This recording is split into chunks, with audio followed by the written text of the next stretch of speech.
E aí, pessoal, tudo bem com vocês? Tudo certo? Sabadão? Como é que foi o sábado de vocês? Ainda vai ser? Pois bem, hoje um vídeo que eu prometo que não vai ser tão longo, porque eu vou falar de um assunto que eu não domino, né? O propósito foi abrir as caixas e falar sobre o que tinha dentro delas. E aí você deve ter se perguntado, por que o que tem na sacola e não o que tem na caixa? Acontece que no quarto há alguns livros que eles são grandes, formato grande, e eu não tinha caixas no formato que coubessem os livros. Eles estavam lá meio perdidos. Aí eu pensei, preciso dar um jeito nisso. A solução foi encontrar uma sacola, colocar os livros dentro da sacola e fazer esse unboxing. No caso, um packthing. Como é que é? Pack? Eu não sei o nome. Seria o quê? Tirar de dentro da sacola, né? Aqui eu tenho uma sacola pesadíssima, porque os livros pesam pra chuchu. Gente, ele deve ter quase 20 quilos. Pouca coisa, mas tão pesado, deve ter uns 20 quilos. Aqui a gente tem uma sacola da Casa Santa Luzia. Casa Santa Luzia é um empório lá dos Jardins que vende geleinha importada, queijo, frios, cogumelo, essas ervas finas, etc, etc. E aqui é uma sacolinha de papel onde eu coloquei esses livros, né? Eu não fui na Casa Santa Luzia, sei lá como essa sacolinha apareceu aqui em casa. E aí, o que eu vou tentar fazer? Falar o porquê eu comprei esses livros e qual o meu objetivo, né? Quando eu arrematei isso, né? Vamos começar, para não virar uma longa-metragem, né? Aqui, gente, ó, observe. Dicionário Crítico da Literatura Infantil Juvenil Brasileira. Nelly Novaes Coelho. Olha só, aqui essa luva está meio rasgadinha. Tem uma sobrecapa, né? Na verdade a capa do livro é preta. Ó. E eu vou restaurar essa luva aqui, eu vou fazer uma xerox colorida, a fim de ocupar esse espaço do rasgadinho aqui. Dicionário Infantil. Não, Dicionário Crítico da Literatura Infantil Juvenil Brasileira é um tema que tem a ver com o que eu estudei, porque eu sou formado em letras, além de jornalismo, e dou aula às vezes para criança. E preciso saber e usar livros da literatura infanto-juvenil.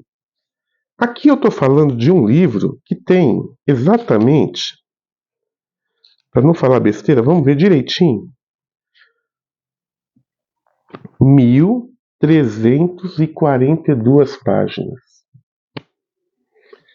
É um trabalho hercúleo, um trabalho de longo fôlego, vamos dizer assim, que deve ter demandado provavelmente mais de uma década, onde essa autora, que morreu mais ou menos há uns 10 anos atrás, se não me engano, 15 anos, com 90 anos por aí, essa Nelly Novaes Coelho, ela fez um trabalho de formiguinha, colecionando livros infanto-juvenis, lendo esses livros, dividindo-os por temas, por abordagens, por faixa etária. Nossa, é um trabalho sensacional. E por que eu comprei isso? Porque na minha ideia megalomaníaca, eu gostaria de fazer uma biblioteca infanto-juvenil. Mas eu não queria comprar os livros a esmo, eu queria mais ou menos fazer uma coisa meio século XX, algo que remeta também à minha infância na década de 70, né? O que estaria acontecendo mais ou menos entre 70 e 80. E aí nada melhor que um dicionário para te localizar, para te dar uma geografia, um caminho para onde você deve percorrer, né? Olha aqui um exemplo, ó, página 654. Luzinete Laporte Carvalho. Aí, eu não sei quem é essa mulher. Aí a autora do dicionário fala assim: escritora pernambucana, nascida em Catende, Luzinete é professora e profissionalmente tem atuado em várias áreas da educação, através de cargos administrativos. ela vai fundo na vida da pessoa. Sua estreia com livro para adolescentes se deu com A Menina que Falava com as Coisas, 1984. Aí uma pequena sinopse. Narrativa poética dinamizada por um profundo sentimento humanitário está nesse trabalho que tece algo mágico do convívio de Lúcia, uma menina alegre e generosa com todas as manifestações da natureza, ventos, lua, sol, mar, pedras, etc. E com um anjo. Desse convívio nasce a ideia da cruzada pelo amor, que reunindo todas as crianças do mundo, resulta numa carta de apelo aos altos dirigentes da ONU para que salvem o mundo da destruição, blá blá blá e blá blá blá. Ou seja, observe que isso aqui vai além do nome, título e ano. Essas pequenas sinopses, esses pequenos resumos, diz muito acerca do que você está indo atrás, vamos dizer assim, né? Claro que uma obra dessa mereceria as capinhas, mas seria impossível localizar e colocar num livro desse, que já não foi barato. Eu paguei usado R$ 60, já há alguns anos atrás. E a minha intenção é fazer uma espécie de biblioteca básica do meu gosto. Eu que não entendo muita coisa, mas já li muito livro de criança. Eu li provavelmente 80% da coleção Primeiros Passos, da editora Ática. Li quase todo o Monteiro Lobato. Li o maravilhoso A Bolsa Amarela, da Lígia Bojunga, classicaço da nossa literatura. Li outros livros dela. Li peças de teatro, como Pluft, Fantasminha. Li o Ziraldo em quadrinhos. Ou seja, eu tenho uma noção do que é a literatura infanto-juvenil brasileira. Claro que não tudo, né?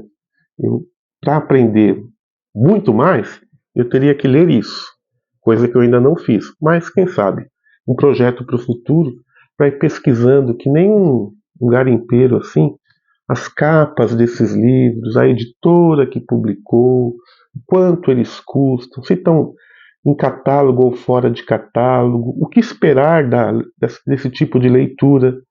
Tentar situar esses livros hoje, será que daria certo eu falar sobre um livro de uma menina que conversa com um anjo e com elementos da natureza? Será que não é muito bobinho para os jovens espertos de hoje, que são feras no mundo virtual, né? Não é isso?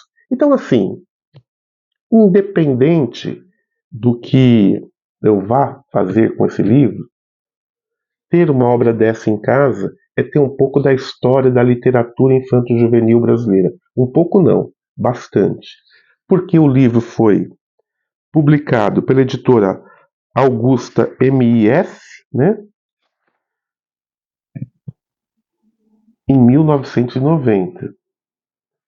Ou seja, século XVIII, XVII até 1990. Né? O que mais que a gente pode? Isso aqui também, de certa forma, claro, é um livro de crítica literária. Esse dicionário, além de ficar na estante junto com os livros infantis, ele também poderia estar ao lado de livros de crítica literária. Né? Então é isso que eu queria mostrar para vocês. Dicionário crítico da literatura infanto-juvenil brasileira. Para quem se interessar pelo tema, dá uma pesquisada na internet, tá bom? Isso aqui pesa pra chuchu, meu Deus. Vamos pro próximo? O próximo é esse aqui, ó. Dicionário das Artes Plásticas no Brasil, Roberto Pontual. Olha que legal. Um livro de formato grande, também uma luva, ó, olha só, uma sobrecapa, né? Capa vermelha, capa dura. Aqui a conversa é outra, porque, embora eu, como todo mundo, né? Acho que não tem ninguém que não goste de artes plásticas, né? Eu vejo os quadros, mas não sei contextualizá-los. Cara, isso me dá uma sensação de impotência, de... Eu vejo um quadro, eu falo assim, puxa, isso está com cara de século XX, mas pode não ser. Nossa, será que esse quadro é europeu ou é americano? De que ano será que é isso? Poxa, parece que eu já vi esses traços, mas eu não sei o nome do pintor. Pensei assim, eu não vou, nessa altura do campeonato da minha vida, fazer um mergulho na história da arte. Acho que a questão não é essa. Mas como eu me interesso muito por Brasil e século XX, eu pensei, poderia começar estudando as artes plásticas brasileiras, né? Foi aí então que eu encontrei esse dicionário de artes plásticas no Brasil. Na verdade, não é que eu encontrei. Quando eu falar do próximo livro, vocês vão entender por que eu comprei esse, tá? Como todo dicionário, os verbetes, as ilustrações, aqui é importante ter as ilustrações, estamos falando de artes plásticas, né? É uma pena que as ilustrações são em preto e branco, né? Mas não tem problema. É um livro de 562 páginas. Olha que legal, Jeremias aqui, ó, personagem do Ziraldo. Por que será que ele entrou aqui? Então o que a gente tem, ó?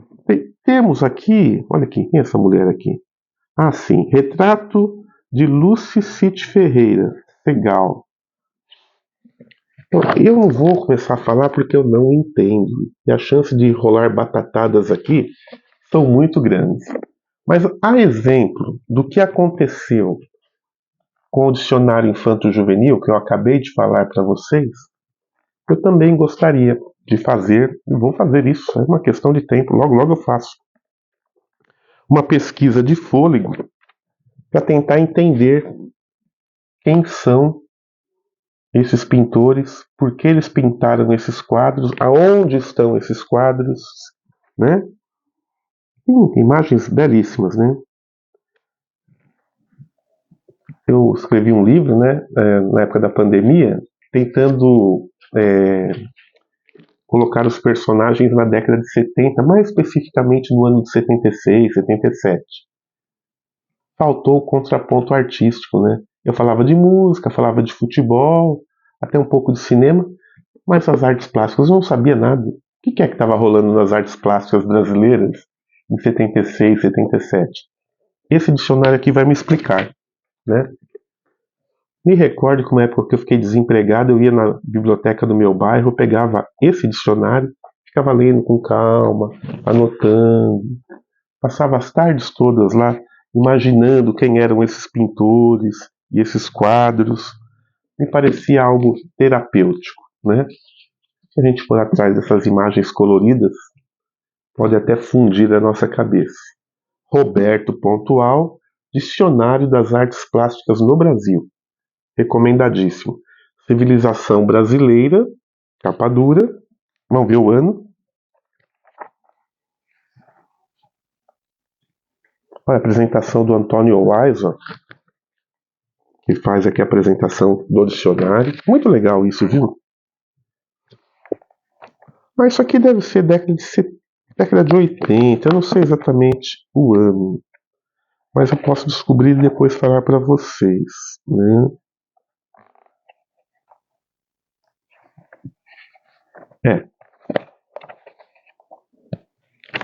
Esse dicionário teve uma versão mais recente com outra capa, mas por questões afetivas eu preferi essa capa aqui preta, né? Que deve ser a primeira ou a segunda edição.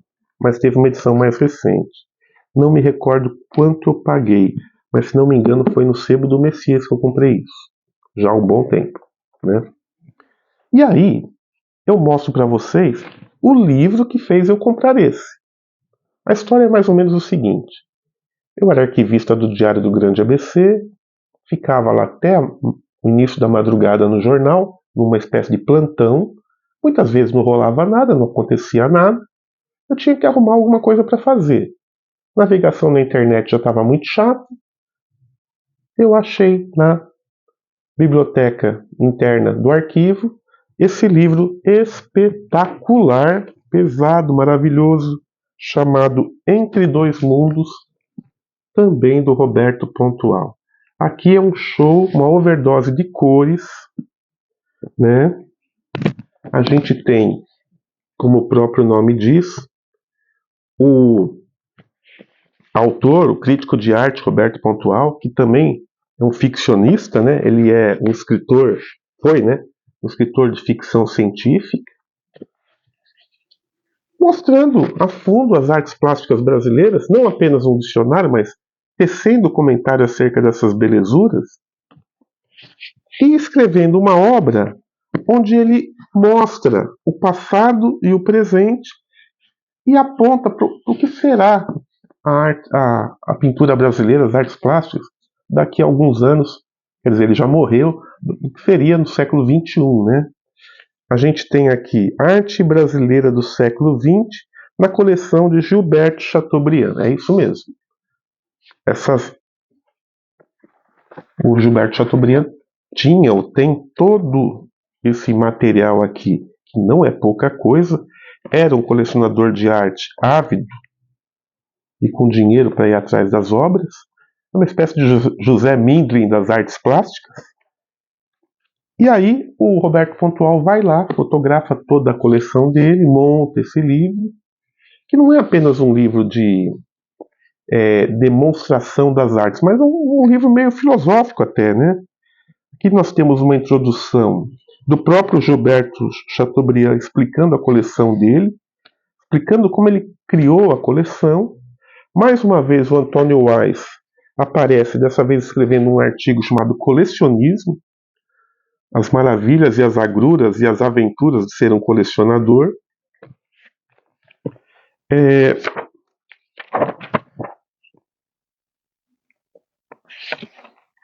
daqui, vamos falando, 10 anos, uma coleção, 2 livros. O Roberto Pontual, ele escrevia para jornais, Estadão, Folha, eu acho que Folha eu não tenho certeza, mas para o Estadão, para algumas editoras. Ele se notabilizou como crítico de arte.